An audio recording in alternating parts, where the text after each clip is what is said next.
Hi, everybody. Welcome to City Girls Pod. And this is the show where we talk about all things Sex in the City and Just Like That. And today we're back talking about the latest episodes 8 and 9. Boy, we got a lot to talk about. A lot going on here.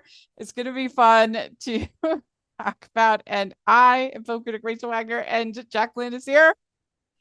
Oh my goodness, Rachel. Yeah, I feel like a lot of things to dissect and pull apart were packed into these two episodes. And it's so Yeah. funny because these episodes are short. They're like 31 minutes and Yeah, that was 29 minutes, weird. respectively. Yeah, Yeah. I noticed they're that short too. I was like, episodes. that's weird.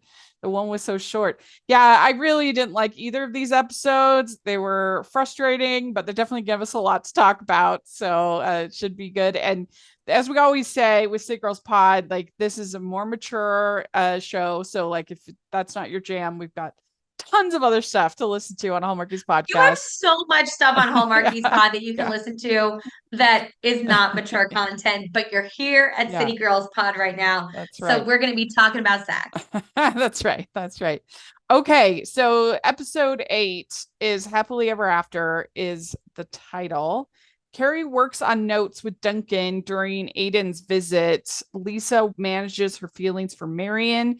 Seema discovers an issue with Adam. Miranda wonders if she can move past her darkest time.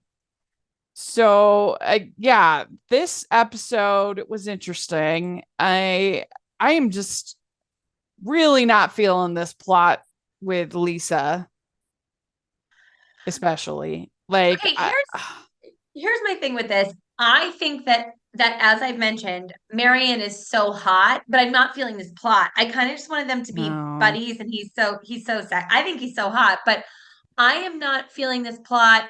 Also, I just don't think, look, this is a comedy. And I don't need us in every episode for her to be talking about how sad she is about her dad passing away. And I know probably a little bit more time has passed than you would feel like from episode to episode. But I just feel like when you're in a period of grief like that, there are other sure distractions, but she just becomes so obsessed with this that yeah. I almost don't Well, buy and it feels especially skeevy for it to be somebody that's working for her. You know, it. it's like, do we really need, and just like that to have a Me Too plot? Like, that just, no, don't do Totally. that. Like, Come on, I Lisa. think something that could be fun is like the hot guy at the gym that you flirt with. Like that's a fun crush Yeah, to yeah, have. There's yeah, no power dynamic there. You always see him at the gym or whatever. But I think that there's a weird power dynamic there that feels upsetting. yeah, yeah. So I'm not a big fan of that, but it was interesting when she tells Charlotte that she's had this sexy dream. And they could have had more fun with that. Like we could have seen the sexy dream. That would have Totally. been funny, you know. They could have leaned into that. But then Charlotte says, "Oh, I have ones about my ex-boyfriends." And I'm curious, which one do you think she has the dreams about? I think she has nightmares of being in bed with Trey and Yeah, Bunny. I thought it was Trey too. I Right? thought you said Trey for sure. Yeah. I don't even know how sexy they are. I actually think she has nightmares about it. But she doesn't want to make Lisa feel bad.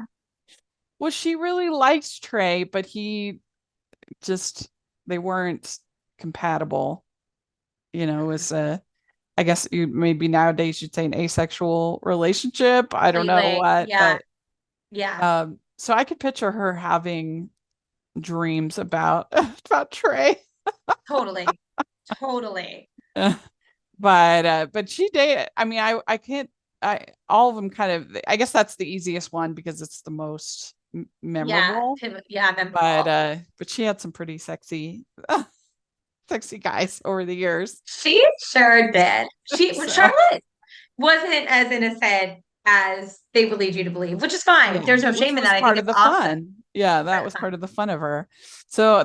that was a fun moment. And so she at her art gallery, they're doing this installation of this bed. And I learned from one of the, because and just like that is killing it on TikTok. Like Yep. everybody, like thank you all the TikTokers out there. You're so entertaining.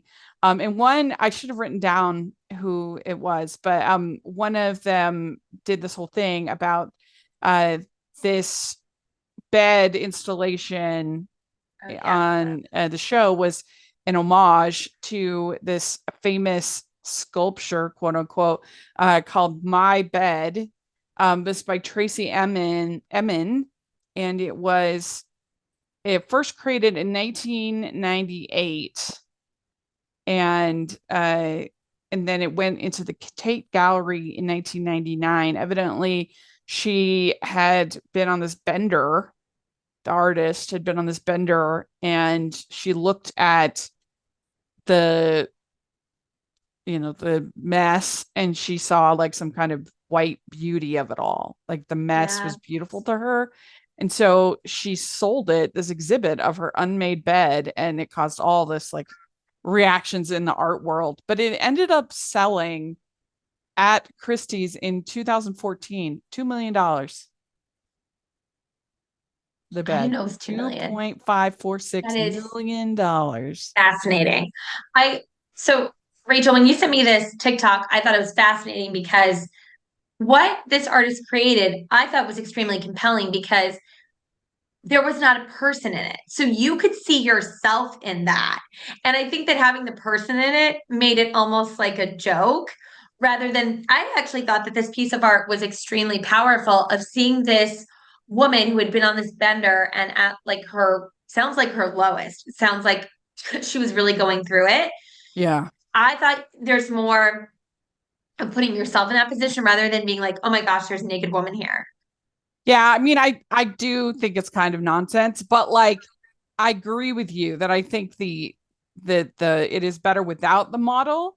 They were saying that I guess there were two performance artists that they actually created their own performance experience called Two Naked Men Jump into Tracy's Bed, and they had this like pillow fight and this whole thing, and um I guess it says here they called their performance Two Naked Men Jump into Tracy's Bed.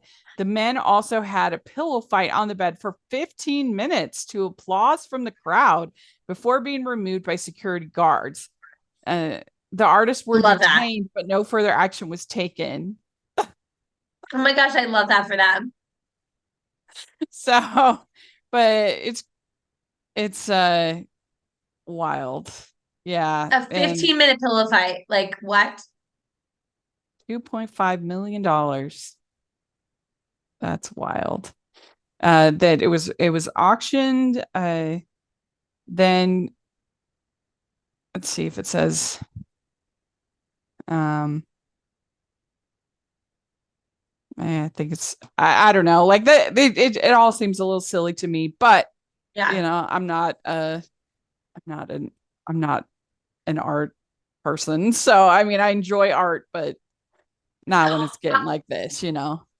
For me, well, first of all, $2 million, obviously it seems wild for that.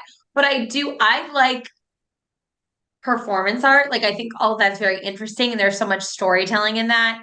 But I do think that $2 million is a what because also I think it's so interesting to go and see that piece, but what would you do with that piece if you had bought it? Yeah. Well, and I mean, and I guess she was like very specific about where every stain was and where the used condoms and things like that. So I don't Also, know. is she okay? That was like used condoms and so much alcohol.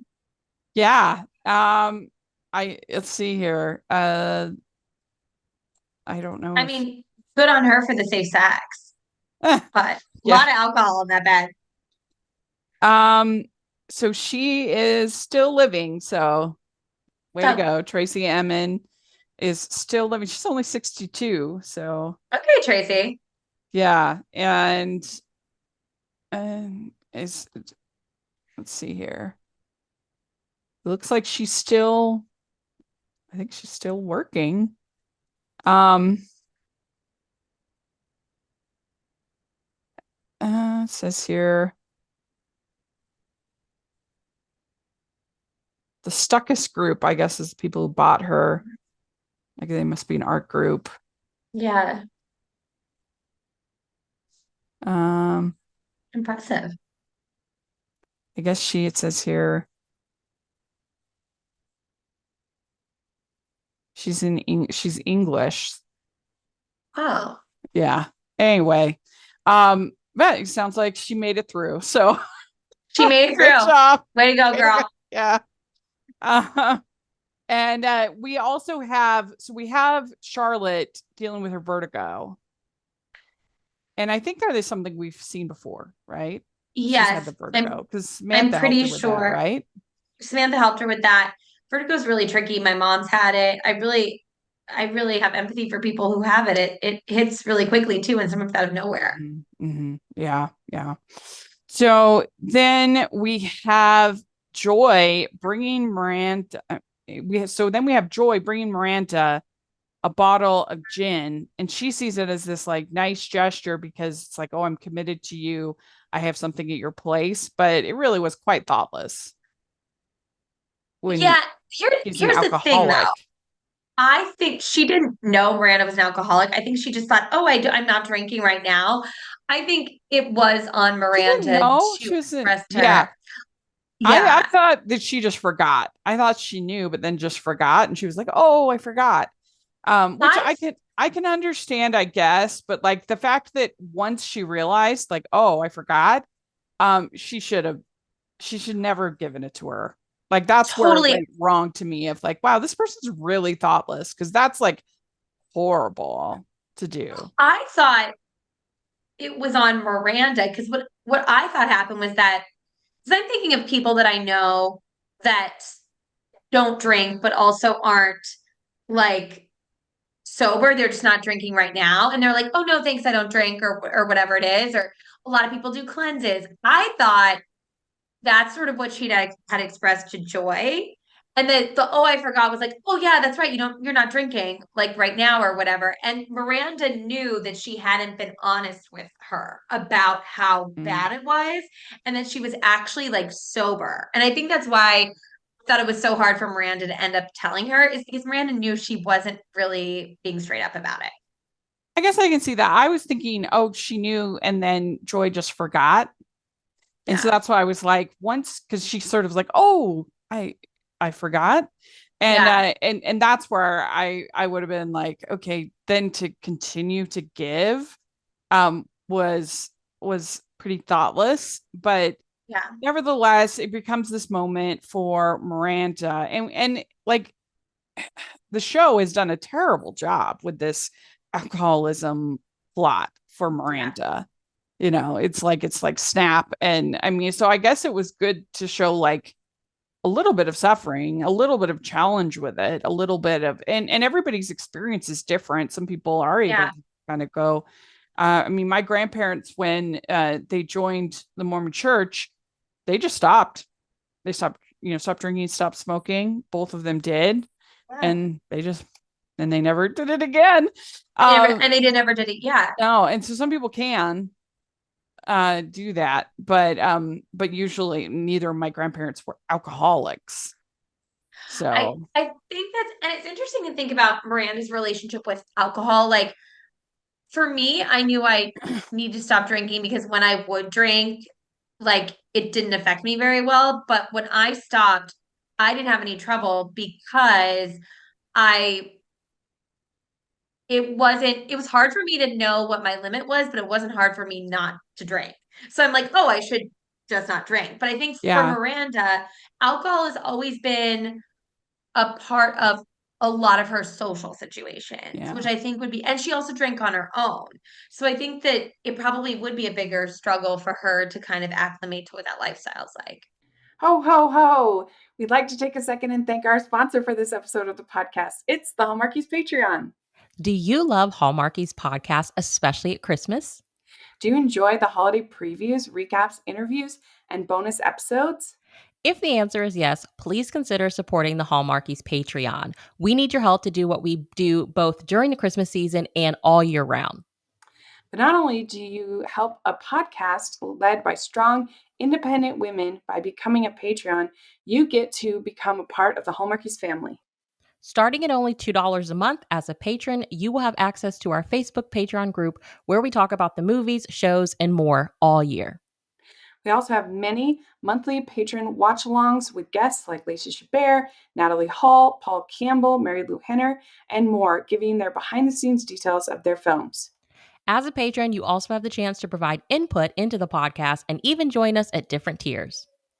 So this Christmas season, spread some cheer to the Hallmarkies Patreon and become a member today. You won't regret it. Go to patreon.com/hallmarkies to learn more. That's patreon.com/hallmarkies. So then we have Sima is with the gardener and he's dirty. And at least they acknowledge that he's dirty, because in the last episode he was dirty, but everybody was treating it like it was just normal.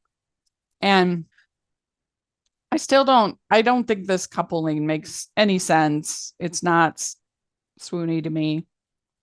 Rachel, we knew he smelled. We knew he smelled. We knew he was Yeah. dirty. We said it. And in the first episode that he comes in, it is not that. He was so attractive in the first episode. He didn't look like he smelled. Yeah, And he it's looked weird. like I don't know what they did, but I need to go back and watch it. But Like he looked like Luke Bracey in that first episode. I was like super excited. And I'm just not feeling this with Seema. I just don't think that she would have any interest in this guy at all. It's kind of fun to see this like her side of her personality where she's like having fun, I guess. But yeah, I have the ick from Adam so bad that it's hard to enjoy this. Like, yes, maybe she might be interested.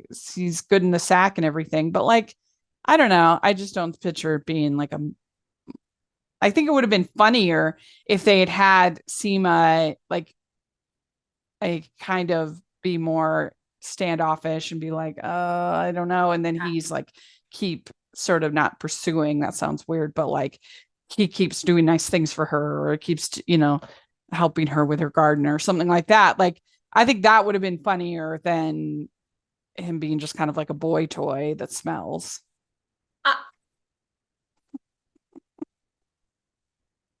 Get yourself a boy toy that smells. Wow, who wouldn't want one?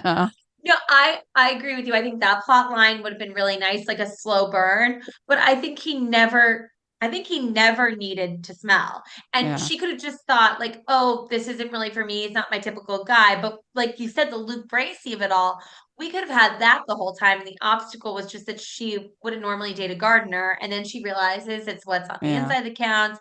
Being a gardener is actually great, blah, blah, blah. But no, instead, he literally stinks and doesn't wear deodorant.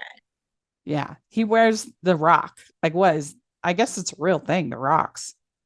But no, especially if you're a gardener. It's one thing if you're like, if you're not outside working in the, boiling sun all day, like maybe you'd be fine, with a rock. But I think for a gardener, you need to, maybe our listeners, if you have good luck with the rocks, let us know. You let us know. And let us know if I have my doubts. Yeah, I do too. And honestly, like, let us know if you're outside doing manual labor and using the rock. Yeah. So there ends up being a model in the bed, and like I said, in Tracy's bed, they did not have a model. So there was, I thought, a very funny line from Anthony, and that makes the number of naked women I've seen in my bed to one. That was cute. That was a funny line. I liked that. For me, like Patti LuPone stealing these two eposodes. Like, I don't even like her character doesn't even make any sense. Like, I don't quite get it, but I'm entertained. She's putting on this, like, I'm confused. Does Giuseppe know that his mom is from Boston?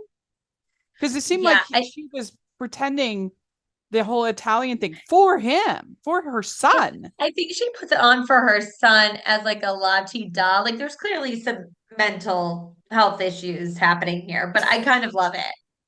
I love it. Funny. Yeah, I'm like, I agree, Rachel. I feel like these guest stars that they're having, like Patti LuPone, Rosie O'Donnell, these people that are coming in, they're bringing such a breath of fresh air to this show. Yeah. So Miranda says that she's just alcoholish, which is tricky. And And then also, especially after they've had this conversation, that Joy would just give her a glass of champagne. You're Yeah. like, I don't know, like I would, especially if the relationship is just starting, I can understand making the mistake once, but then insisting, having her take the gin and then giving her champagne. I mean, even if she's saying alcoholish, like that's Yeah. not appropriate. Was she just giving it to her to hold No, when she went to the I didn't bathroom? get that impression. Oh, I thought Maybe I did. she was giving it to her to hold when she was going to the bathroom or when she was like off somewhere. I didn't know that because I didn't know that she actually expected her to drink it. I thought she was just like, oh, hang on to this for Oh, a sec. you're giving way more like I was feeling very annoyed at Joy. I It's you so were funny. giving I her think a lot more grace than I was. I was like, that is so like bad. You do not give she's not have given her the gin, and if you forget, that's one thing, but you should definitely not put it on her put it after on her. like her saying, oh, I forgot, um that's one thing, but then to give Miranda the champagne, I was just like, wow, this person is really not like a good partner. She's not It's thinking so funny. about I was having the complete opposite of being like, Miranda needs to communicate what a serious thing this is. Also, I think for me, like I don't drink at all, but we have alcohol in our apartment. It doesn't bother me. And also, I've had numerous friends hand me their drink to hold, and it doesn't tempt me. So uh-huh. I think when you're in a situation where you don't drink for whatever reason, why you don't drink, I think it's really important. Some people are very kind and thoughtful, but I do think it's important and it's your responsibility to be like, I don't drink, I don't have alcohol in my house, and sometimes it's hard for me to be around it if it is. Yeah. You know what I mean? Yeah. I just don't think they're doing a very good job of like making, there's just something about Miranda's relationships that they just can't seem to like want to give her somebody that's supportive, and that it's like they decided to go gritty realism with Miranda. It makes no sense, Totally. and it's like to me it hurts the chemistry that between these two people. Totally. And also to your point, I think that something, yes, it's a stereotype, but I think there's truth in it. A stereotype of relationships where women are dating women, that they're like overly connected and overly concerned. Like Yeah, I can imagine that's an interesting storyline would be Joy being like, are you okay if I drink? Like, and her remembering it. Like, I agree with you. Like, Joy didn't bother me in this because I'm annoyed at Miranda, but I do think that in a lot of relationships, especially with women and women, Joy would have remembered that she didn't drink and asked questions about it and wanted yeah, to know. So you're bringing me around to that now because I was too busy being annoyed at Miranda, but now I'm like, it would have been, I still don't think Joy did anything wrong, but I think that we could have seen a higher, the bar could be higher. yeah, yeah. So we have this whole thing with Carrie is at this writing session with Duncan, and then she'd been basically her and Aiden had been at it all day, and then done this writing session, and Aiden is definitely like jealous, and uh, we have we also have Duncan, and we also have the Gardner saying that Duncan is a meanie. So, Yeah. you got all this with, and then so Aiden's getting more and more jealous. I don't know. It's like I, I just hate this whole plot with Aiden. yeah. I mean, look, and this goes into the second episode too. I understand that Aiden has years of not trusting Carrie. That's understandable. But legitimately, that was 25 years ago. Yeah. And in this incarnation of their relationship, which again, I know stuff still carries, that's a part of any relationship. But she has done a lot to show him how committed she is. And he did sleep with his ex wife. Well, and then in the next episode, he says, "I need 100," need Yeah. 100%. And it's like, you wanted her to stay up in New York while you were in Virginia with your kid. How in the world is that 100%? Like, it's bizarre. And I do think that he should be able to see that there was something unique about her relationship with Big. That it, Yeah. yes, she shouldn't have cheated on him with Big, but I, it's not like it was just with anybody, it was with the love of her She married life. him. She married She him, and she would still be married to him if he was still, alive. Like, I do feel like that should factor into things. And I just like, I, why did you bring Aiden back? Like, what was the point with this whole plot? Why, like, to show that Carrie had sort of matured and she could be in this more complicated relationship? Or like, what were they trying to do? Like, it wasn't fun, almost never. It wasn't nostalgic. It wasn't like, why did you do this? Like, I'm thinking the writers, what was the point of this bizarre relationship? I love it wasn't fun almost never. Yeah, I mean, It's true. I in fact think that would have been more interesting and true to life and make sense psychologically if Aiden still couldn't get over Big. That he's like, I wouldn't be here Mm-hmm. if Big was still alive. Big will always be the love of your life. And what am I? Like, I think Yeah. that's more interesting and true to life rather than being like, I'm jealous of your writing partner. It's the classic problem of people that think that more conflict is better conflict, when that's not Yeah. necessarily true. Your situation can be fairly mundane and average, right? Like, you have a fairly normal dating experience. You have a fairly normal, say you get engaged, you get married, whatever. Like, you can go through sort of the normal steps without a lot of conflict. But if the writing's good and the actors have chemistry, that's great. We love it, right? But like, so that it's Yeah. like, oh, we got to put all of this conflict in between Aiden and Carrie, when nobody wants that. Nobody wants to see them fighting over this insane thing with Wyatt, and like, just, you know what I'm saying? Like, Yeah, more I think conflict is not necessarily better writing or better for the no, characters or more authentic. All of that can come off as so phony, especially if it's completely. conflict that's like, nobody would do this, especially Carrie Bradshaw, who literally wrote a column about dating. She'd be the last person that would Oh, well, do this. I completely agree. It's also like for me, what you're saying, I think it's their way of showing that they don't trust the characters and the actors, and they Yeah. should. And I think what I can imagine being exciting for Aiden that would have been conflict is if for some reason she had hired Aiden or they'd come back in touch and she was trying to get him to like he's doing the furniture for their house or whatever. For some reason, they have to be together or work together. And they're both in agreement that like, yes, we have chemistry, but we can't do this again. And they're like hanging out. And that the conflict is we're wildly attracted to each other. We have chemistry, but we can't do this again.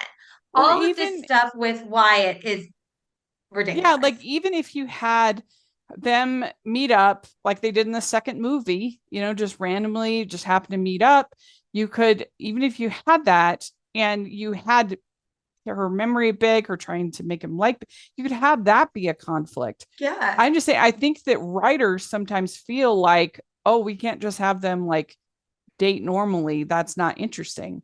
But in reality, it's all about what writing you give them, not the supposed conflict that makes it interesting. Right. Right. I mean, look at how interesting in Sex and the City Harry and Charlotte were. Yes, they had conflict, but it made sense. It was like first she was getting over her divorce. She was like, is Harry hot enough for me? Like, it's funny. Yeah. Then the whole, she converted. There's so many things that are going into this that I just feel like this this is clearly so out of touch too. Like Yeah. all of it.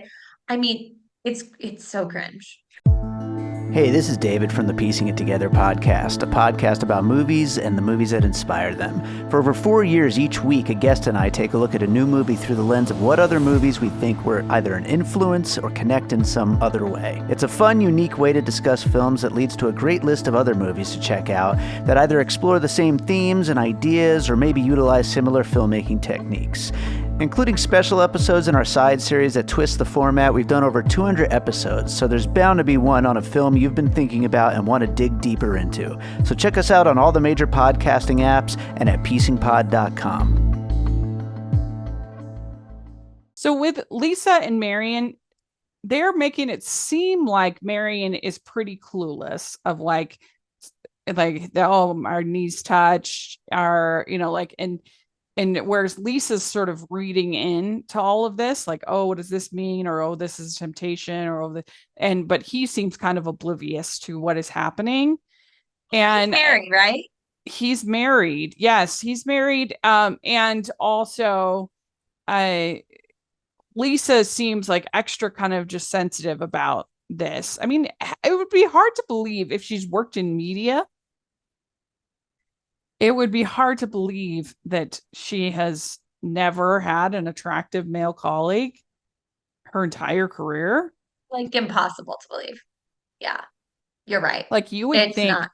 And I hate how they tried to be like, oh, she wanted to do sexy time, but the husband wasn't into it already. Like that, I really hate that arc of like, oh, well, this is giving her some kind of justification or rationalization for for adultery, because I'm not into that.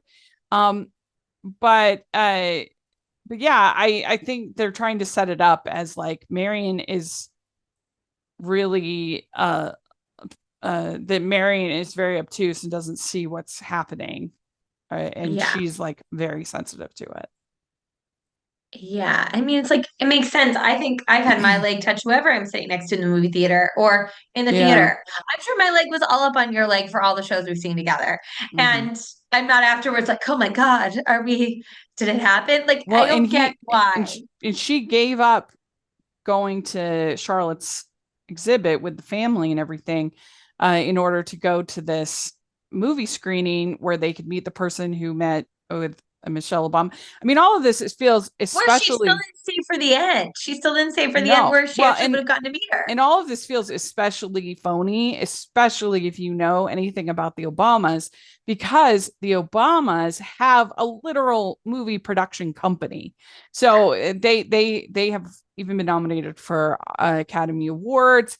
They produce movies mostly for Netflix. A lot of them are documentaries, but so like the idea, if she's literally making a 10-part documentary about the African-American experience, like that would be a no-brainer for the production company of the Obamas to all you would do is you would just call the production company.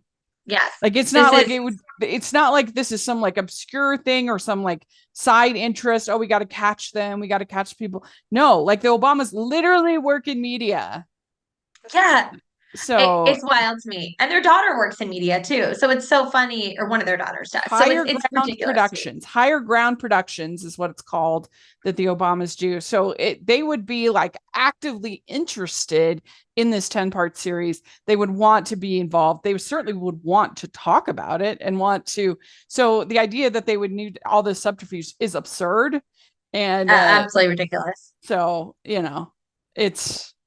it's wild. But anyway, like Marion seems completely clueless to like the fact that this is causing any kind of awkwardness from her on her side. Yeah. So. Yeah. And because he's just doing his job. Yeah. He's not being a weirdo. No. It really seems that way to me, that it doesn't seem like he's being predatory really in any way. So it'll be interesting to see. I don't even think he's flirting. Like definitely not being predatory and not even like lightly flirting. Yeah. So it's going to be not interesting, but we'll see what happens, I guess. Yeah. So then we so that was basically everything in this episode. The best line was that makes number of naked women I've seen in my bed Anthony, we love one. you. That was funny. That was funny. And Gia, Giuseppe's mom, Patty Lapone, she is very threatened by Anthony. And I guess because we find out in the next one that she had a large age gap relationship. That's what makes her. But I keep thinking, like, who is this person? And he finally confronts her in the next episode about it. And because it's like, what? Why would you be pretending to have an Italian accent around your child? Around your child. So odd. I don't quite. I was Just like, did loves I to miss do something? Did I miss like a thing where they explain? I don't know. It's weird. Just loves to do dialect work. So the next episode is called Present Tense. This is episode 9.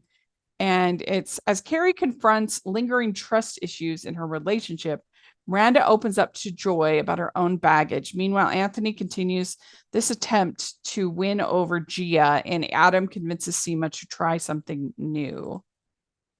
So we have Aiden spending all this time with Duncan. He's asking he's asking him why he smokes a pipe, and that he's like threatened by that. And I don't know if it's just because Carrie likes smoking, and he doesn't smoke. So maybe he sees that as like a threat. I don't know. It all seems so weird. I mean, and Yes. Duncan is like a walking British caricature. Like he's smoking a pipe, he's wearing that cardigan, he's having tea, like he's doing all this stuff. It's so funny to me. But well, and this is why it was such a missed opportunity to not have him dislike her book. That would make this whole thing like way funnier, way more romantic if they're going that way. If she's gonna have anything with Duncan, like that would have just made it more funny. It would have made it way better than like, oh, Carrie Bradshaw, brilliant. You're a perfect writer. You're so great, even though this is not his like subject matter that he would enjoy at all. Yeah. It was a little funny, of course, because we're hearkening back to that episode of Sex and the City where Carrie decides to invite Big out to Aiden's farm after she's already like cheated on Aiden with Big, and Aiden knows, and then they're all sitting at the table together, and Carrie's like, "Oh gosh," like and she tries to make the apple pie. Yes.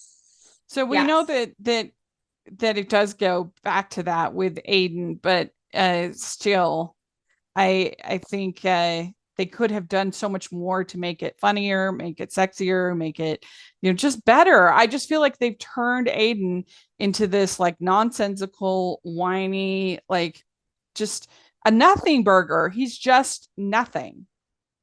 Yeah, and it's a shame because John Corbett is a wonderful actor and a very handsome man. Yes. It's so weird. I just don't understand what they thought they were going to be getting from this relationship. And I think that they thought more conflict is best instead of we already like these two people. And so we don't want to see them in this bizarre, miserable relationship. We want to see them be happy. So why bring him back just to have this? I don't know. So, but we have Lisa's husband. I always forget his name, but he's like getting really stressed out about food. And there were some funny moments with that because he's like, funny. Oh, I can't eat all the calories. I can't, can't have cheese. I can't have. Can't have. Well, I honestly I think Herbert, I think his name's Herbert. He's so funny and such a great actor. I think I was so annoyed with the character though, because of course I'm going back to the fact that I'm like, Lisa's dad just died, and you are also shaming your children for whatever food they're having in the house. I think I get mad when someone, especially a man, is like, oh, I don't have self-control, so the world has to revolve around me. So he really annoyed me. He was still really funny. Oh, really? I thought it was a little funny. It made me laugh, but I get it. So then we have Seema. They'd seen somebody put on deodorant at the fancy restaurant. She ends up having deodorant at the restaurant, and so she's just had to walk like all this way. to get there. And so she's, so she ends up putting deodorant on in the hallway, which was kind of funny.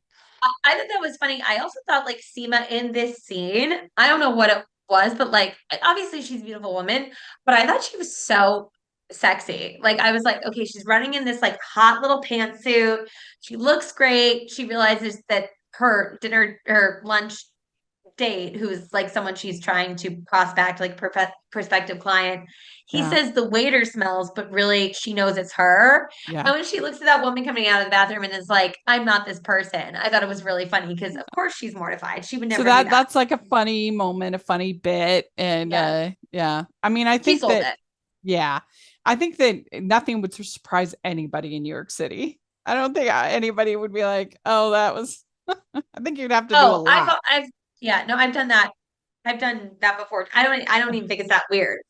Yeah, Seema you has would hired. probably go into the actual bathroom and not do it in the hallway, but still. But still, if it was in a pinch and I knew someone was going to be in that single use bathroom for a long time, maybe I would. Yeah, yeah.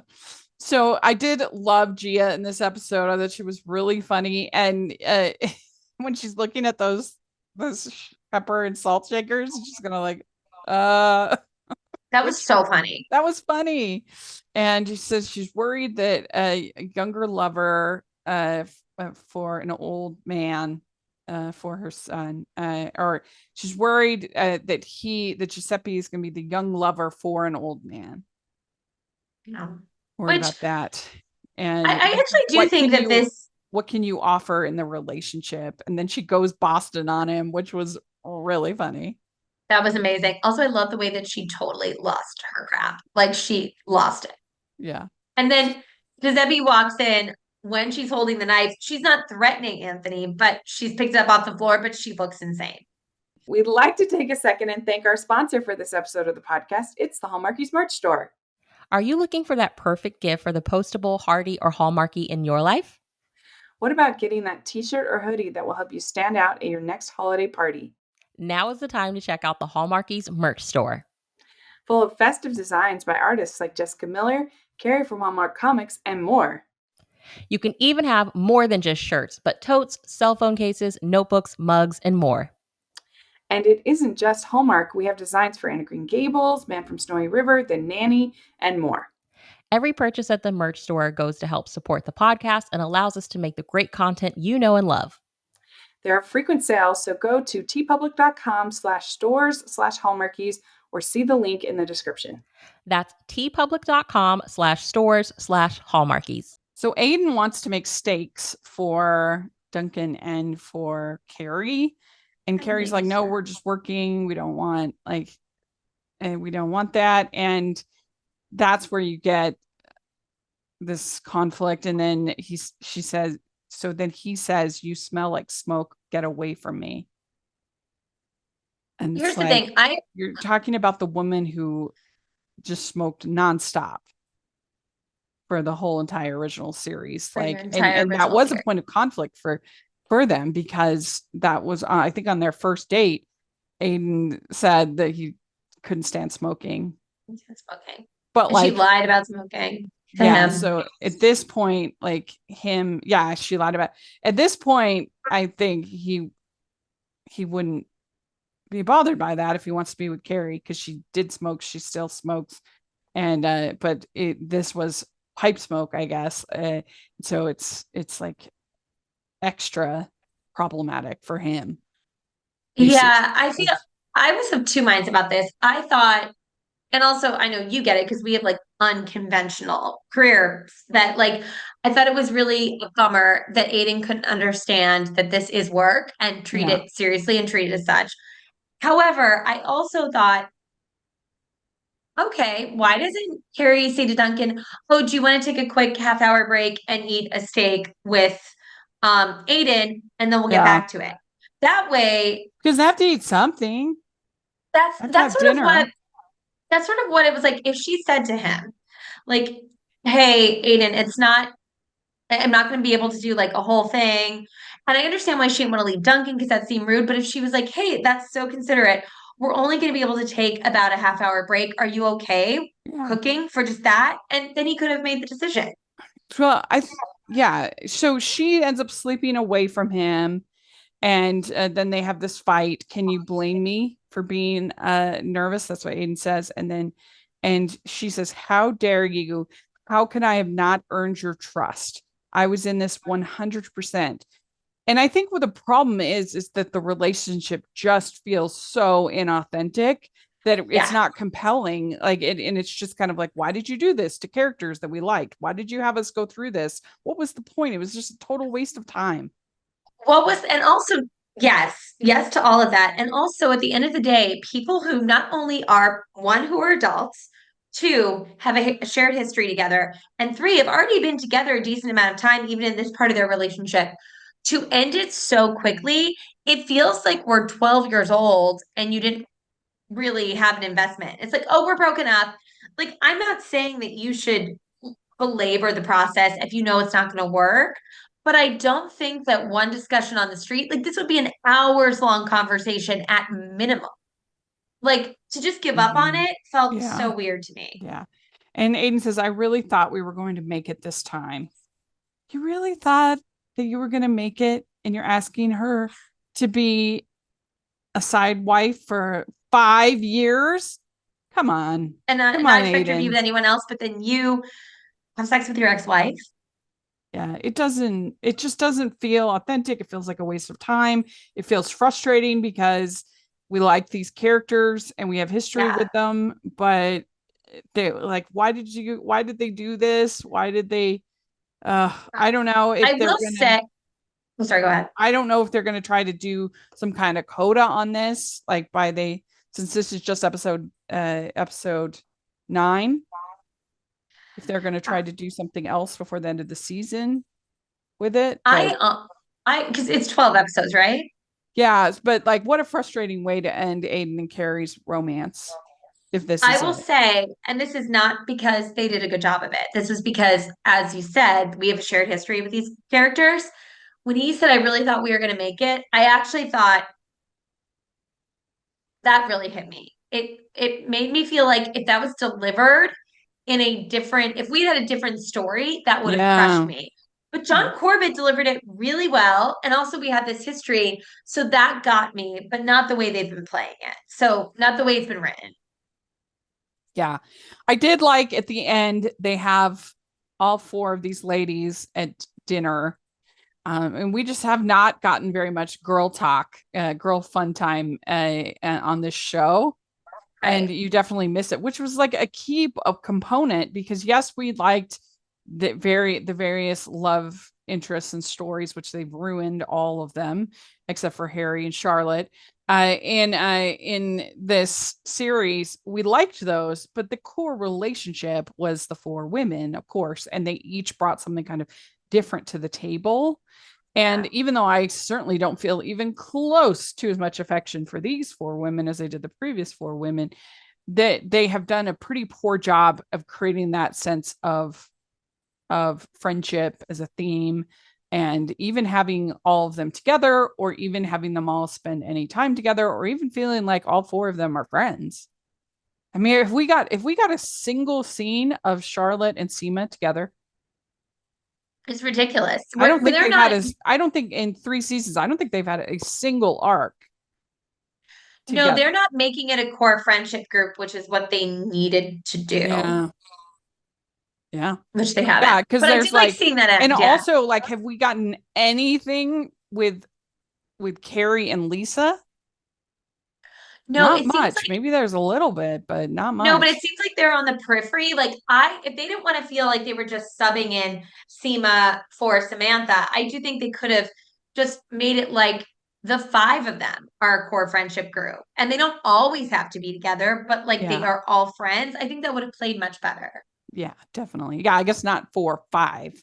They have the 5. Yeah, Yeah, but like I don't know. I yeah, guess I don't know what they're trying to yeah. do because they're But it sort of was, making Lisa seem like she's just Charlotte's friend, sort of, but not yeah, really. they do. Yeah, and I don't know. yeah, they with all the problems with Che, at least they had some scenes with everybody, Yeah. oddly enough. And You know, but I'm sorry, Che. Che was our scapegoat. Shay. It wasn't your fault. You were just the easiest thing to point to in Yeah. this cluster mess of Yeah. a show. You were We are emblematic sorry. of a Yeah. show that was not working. You were definitely the easiest target, and you were terribly done. But But then again, yeah, I everything mean, else is in this, and you shouldn't have been the scapegoat. yeah. So and I guess so I liked them having the scene of them and having some girl talk. That was nice at the end, but I just needed way more of that, way more friendship time, way more emphasis on their friendship. And so yeah, it's a problem. And it's just they were lost in the past, so they had no future. And I don't know what I wrote down. I think Carrie knew this Duncan thing. I don't know what I meant by that in my notes. Oh, maybe she knew that this Duncan thing would undo them. I mean, yeah, maybe that's what I was saying, is that maybe she sensed that this was going to be a problem. And I said that she knew that it would bother Aiden. And so was this an act of self-sabotage, her spending this time Yeah. with Duncan? Yeah. You know? Maybe she's more upset about him being with Kathy than she wanted to let on. Maybe, Yeah. who knows? Like maybe she's just realized, hey, I don't like having him in my space. Mm-hmm. Yeah.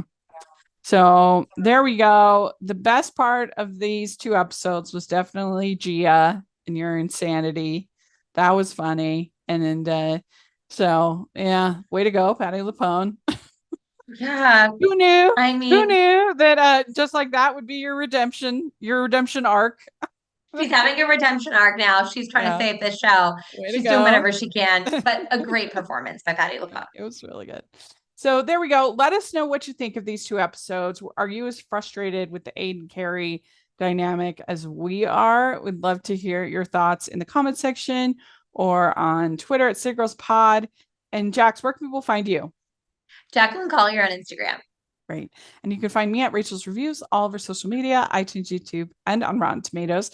So check that out. And also make sure that you're following the podcast, a Hallmarkies Pod, and Hallmarkies Podcast, all over social media. Check out our playlist with all of our Sex and the City and Sarah Jessica Parker themed content. I do have to say, her fashion was way better in these two episodes. And I did learn something really interesting. So, they're doing this sequel for Devil Wears Prada. They're Yes. filming it right now in New York City. Well, the original Devil Wears Prada, the costume designer was Patricia Fields, who was the costume designer for, of course, for Sex and the City. We know that. For this second one, the costume designer is Mary Rogers, the costume designer of And Just Like That. Yeah. What's this gonna be? So that's going to be That's really fascinating, though. Really fascinating. yeah. I'm sorry, Molly Rogers. Are we Molly. gonna see one of those big hats like we saw in Carrie? Oh my gosh, I'll die if they're Too much. yeah, unless they work it into the story and they kind of make a joke about it, or they do something with it. That I think if they, not that I have any fashion in me, but if they were going to ask me to do the fashion Yes. or give fashion advice, I think it would be really funny is if one of the opening scenes with, I forget her name, Andy, I think her name was, Yeah. in Devil Wears Prada, you have her wearing some kind of blue sweater, not like frumpy like the one she's wearing in the original movie when she Right. first meets Miranda. But how funny would that be if like the grown-up Andy, the grown-up Yes. is wearing some kind, you could make it big and fluffy or just some kind Yes. of similarly shaded Yes. sweater, blue. Yes. And maybe she could be interviewing somebody else who's interviewing for the magazine. And then you could have Miranda being like, nice sweater, and then Yes. saying nice sweater, and then she could say, oh, you like it? And she said, it wasn't a question. It wasn't a, because she says that in the movie. She's like, it's not a question. It was like I love that so much. not open for Yes. debate, something like Yes. that. Like that could be really funny. And And people anyway, love that stuff. yeah. So it'll be interesting to see what Molly does for the new Devil Wears Prada Well, we're looking forward to it. I'm really movie. intrigued now. So yeah. So anyway, but yeah, we have our playlist with all of our Sex and the City and Just Like That, Sarah Jessica Parker, all that content in there. So you definitely want to take a look at that. And if you are listening on iTunes, please leave your ratings and reviews. That really helps us so much. It only takes a minute of your time, and it really helps the show a lot to have those reviews for the algorithm. So please take a look at that. And then, and I'm so excited. This is like a little thing, but I figured out how to set up a channel on iTunes this week. Wait, that's amazing. That's a big thing. Yeah, That's not a little thing. Because y'all think I think some people think I'm like more sophisticated than I am. I'm just making this up as I go. This is just from my house, like this is not. And so it only took me 8 years to figure out how to make a channel in iTunes. But now if you go there, you can, the Hallmarkies podcast channel, you can watch or listen to Rachel's reviews, you can listen to the Francast, anything else that we've made over the years is in there. And so I was pretty excited about that. But check out on iTunes and especially leave those ratings and reviews. It really helps a lot. And then if you are watching on YouTube, please give the video a thumbs up, subscribe to the channel, getting closer and closer to 10K. But I would say probably 80% of our viewers on YouTube are not subscribers.